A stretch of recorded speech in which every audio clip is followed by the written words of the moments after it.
It is time for the Covrprice top 10 list this week. Absolute monsters, ultimate.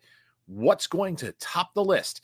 Well, buckle up, stay tuned, and let's see up next on this video from Bronzeville Comics.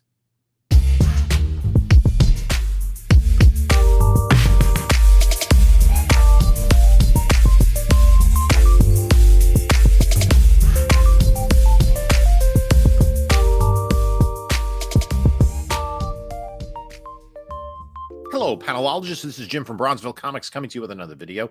And before we get started, please like, comment, subscribe. Check out the description of this video for links to my eBay store, my email, my whatnot, and my Instagram. Ways to contact me there if you're interested in any books that I have. And if you're interested in any books you see in the eBay store, just send me an email or shoot me a message on Instagram. So every week we go over the Covrprice top 10 list. Covrprice is an independent comic book pricing service, and unlike other pricing services, they not only give prices for graded books but also for raw books, and they produce these top 10 articles. So these are the books that are moving fastest in the aftermarket, and let's take a look at them. And checking in at number 10 in anticipation of Daredevil Born Again is Daredevil number 111 from 2016, which is the first appearance of Muse, who's going to be one of the antagonists in the upcoming TV series. These books are going for, wow, up to close to $100 and even a sale of $100 for a high-grade raw and up to $300 in a CGC 9.8. If we look at this, there are only 173 copies on the census, and only 101 of it's 173, which is, you know, for a very recent book. 2016 is saying a lot.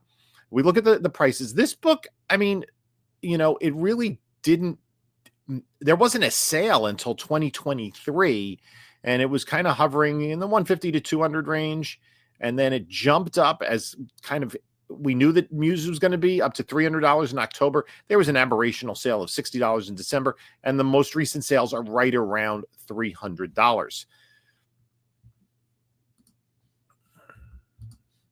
This book is the Muse heavy hitter, as it sports his first appearance, which is what numerous fans are after with the show right around the corner, but it doesn't feature the villain front and center, which causes some fans to pivot toward issue number 14. Still, it's been a hot book for a while, and many collectors have already secured a copy. I would be careful with this book. I don't think that prices are ever going to be a villain book. Will Muse be back after this season of Daredevil? I don't know. This is a book that if I find it, fine, but I'm not paying $300 for a 9.8. Certainly be interesting to see where that price is 6 months or a year from now. Let's look at number 9.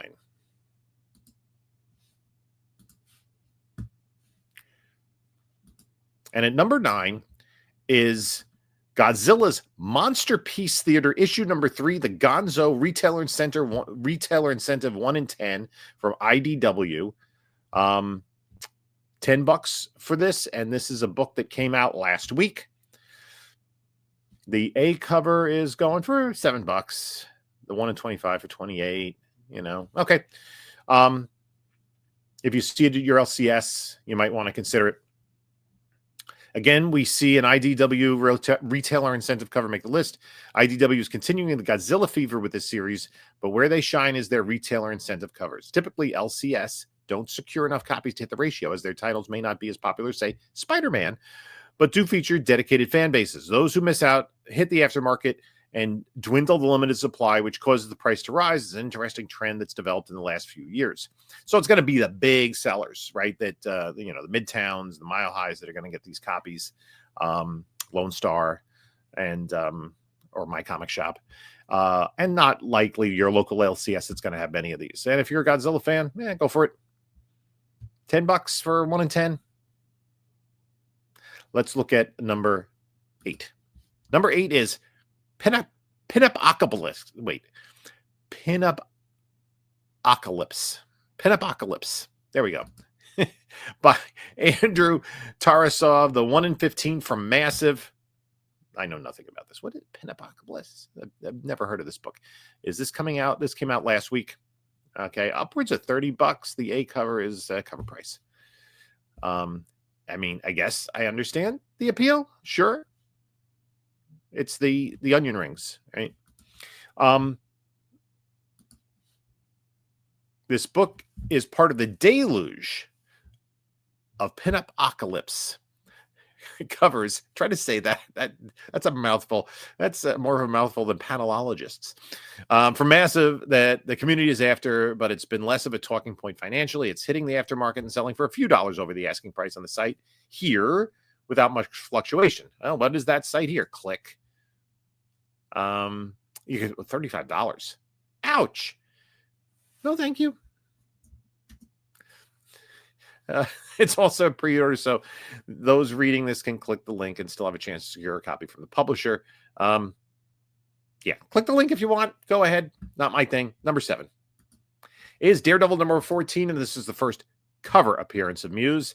This book is going for about half of what the Muse book is, $45 for a near mint, $160 to $175 for a high grade raw. Again, from 2016, there are only 65 copies on the census, and again, only 35 of those 65 are 9/8. Interesting. Like there are, I mean, a lot of an 8.5, a 7.5, a lot of lower grades. And if we look at the price of this book, they have to verify that I'm human. And there's maybe I'm not. Something is broken. There we go. So let's take a look at the prices in a 9/8 over time.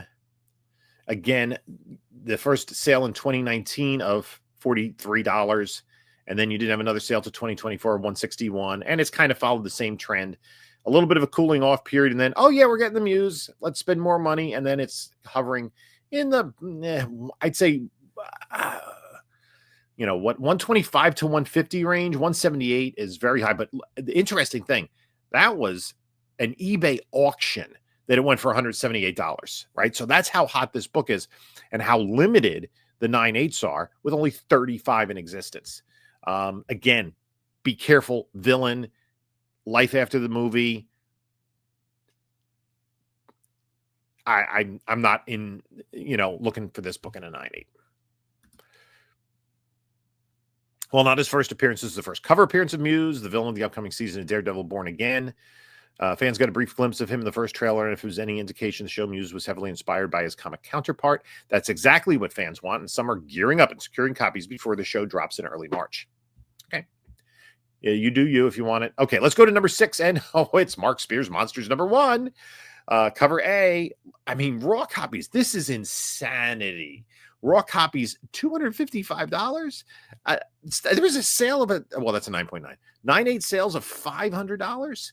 A 9.9 for $1,400, which is only like a 3x over the 9/8, but it is a brand new book. If we look at the census, 31 copies on the census. This is interesting. So look at the ratio here. There's a 9.6. Imagine being the poor sucker that got the 9.6. 26 9/8s and 4 9/9s. You have the lowest graded copy of the census. I'm looking here at the 9/8s, and I mean, it just keeps, started in November, right after Halloween at $170, and then up $100 by Christmas, and now up to $500, like $700 sale. That's crazy as far as I'm concerned. But again, how many are there? There have to be more 9/8s out there. This is one of those books, though, like everybody's jumping on the Monsters bandwagon, right? I started reading it. I didn't get issue number 1. I wasn't, it wasn't on my radar. It's from Keen Spot. So this is the one that took people by surprise. Now people are jumping on the bandwagon, and the subsequent issues aren't going to be worth nearly as much because A, they're not issue number 1, and people are pre-ordering it because of the hype. Mark Spears is everywhere, and he's not going anywhere anytime soon. While active for the last few years, the hard work really paid off with this book. This is the one that launched the all-out Spears bombardment the community has been experiencing for the last few months. It's a fantastic entry point for numerous fans freshly discovering his work. My understanding was, because he's done these variant covers, he's doing variant covers for other publishers. He's done DC, he's done Thundercats. He does the interiors, the story, and the art. My understanding was the series was written, drawn already, and then before issue number 1 came out. So like it's already like it's in the bank, and he's just releasing it and with the variant covers. I don't know how many of those covers he's done, but man, he is got a lot of stuff out there right now. Let's look at number 5. Venom number 37. This is the David Wachter Godzilla, the Venomized Godzilla variant. Cover A is cover price, 20, 25 bucks. A 9/8, that has to be no, this is from September, sold for 100. There are 48 universal copies, 42 of them 9/8, and we can see, it's kind of just the last one most recently scratched 100. A recent auction a couple of weeks ago went for 48.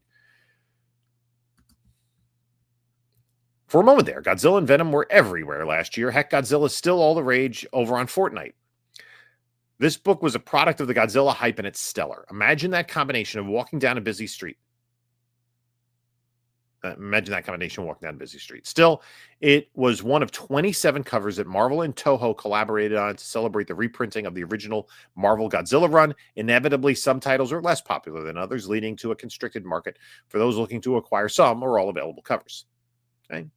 I guess there were a bunch of Godzilla variants, and this Venomized Godzilla is kind of cool. But let's look at number 4. Scarlet Witch, number 7, the Peach Momoko variant with Jeff the Land Shark. High grade copies, going maybe 15, 20 bucks, kind of all over the place. We look at, there are only 3 graded copies. Again, this is from December, so not a lot of people are jumping in. How many people were getting Peach Momoko Scarlet Witch variants? I guess Peach Momoko has enough of a following that they were a $30 sale and a $60 sale. While Jeff the Shark has fallen slightly out of favor with fans, he hasn't been deposited in the trash heap yet. This book features the popular little guy front and center in the patented Peach Momoko style that drives fans to the aftermarket week after week. This was last week's Limelight book, and by the looks of it, enjoyed some nice movement. Let's go to number 3, and it's Pinac Apocalypse. The Sveta Shubina 1 in 25 that's selling for $157 fair market value. Wow. Not my thing. Massive's Pinac Apocalypse. Gosh darn it. Massive's Pinac Apocalypse. I'm usually pretty good at pronouncing stuff. Pinac Apocalypse has become a hit with collectors, driven by the buzz around Sveta Shubina's foxy cover.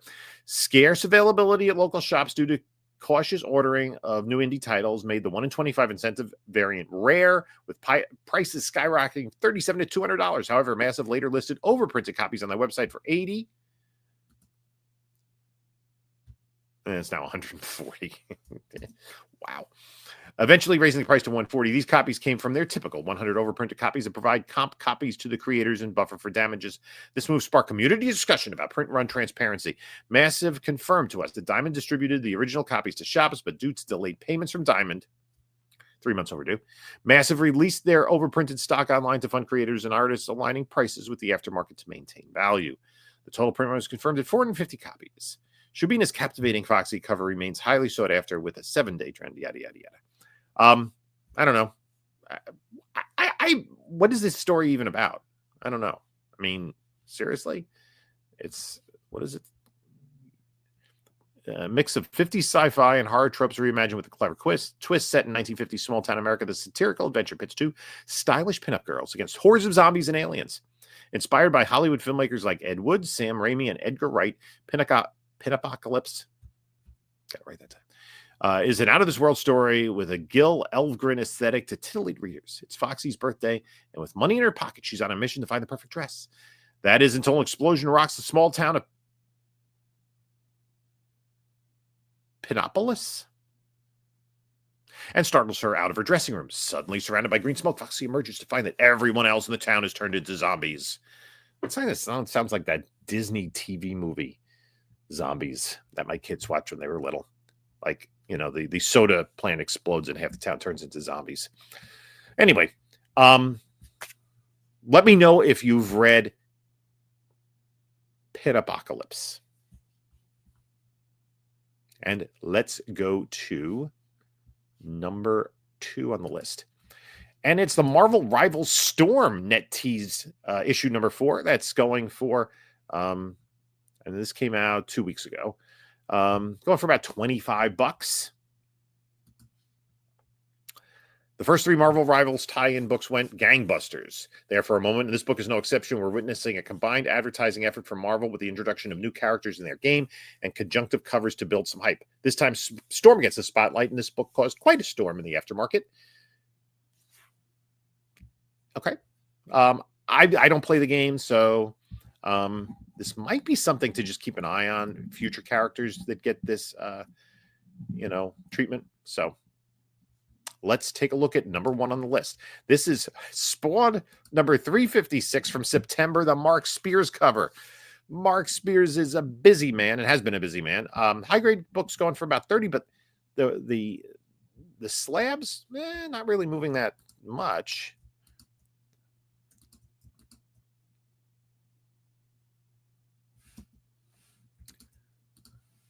Let's see.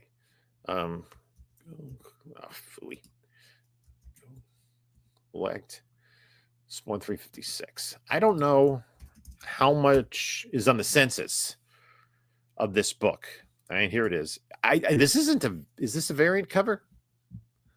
Again, I'm not that familiar with this. Mark Spears regular. No, this is just the cover. That's interesting. 14 on the census, 13 9/8, 9/6. So yeah, not really going that high a value, right? $70 would be about the fair market value of this book. We've mentioned before that Mark Spears would be doing some work on Spawn in 2025. This guy is everywhere, but his monster series and his work on other covers across multiple publishers. But this book from 2024 is surging up our list. It's so Mark Spears and a wonderful cover as his style fits right in with the Spawn universe like a glove. The man has only so much work available currently, and fans are backtracking in a big way to secure his other titles. So Mark Spears is the man of the hour. Everything is Mark Spears.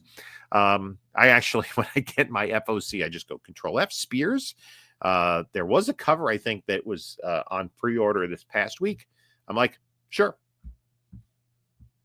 Why not? Let's take a look at the runners-up, numbers 11 through 20. 11 is the Wolverine Capcom. We talked about in recent weeks how that synergy with that game is Marvel's, getting some variant covers there. Ultimate Wolverine number 1, Pinac Apocalypse, the 1 in 10 from Michael Lombardi. Kind of looks like a Paul Dini cover. Mark Spears Monsters number 3, the Bird City Bride, limited 600. Cross number 0. This was...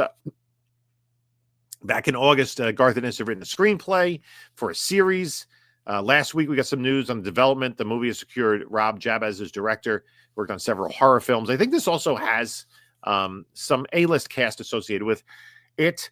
Here we have Omega Men, number 3, staying strong. First appearance of Lobo. Mark Spears Monsters number 2. This is the cover A with Dracula. Number 18, Mark Spears Monsters number 1. The 1 in 20 Nightmare on Elm Street homage. Wolverine Revenge, the Tales from the Crypt 1 in 25 homage. Those EC homages by Marvel are popular. And this is an interesting one.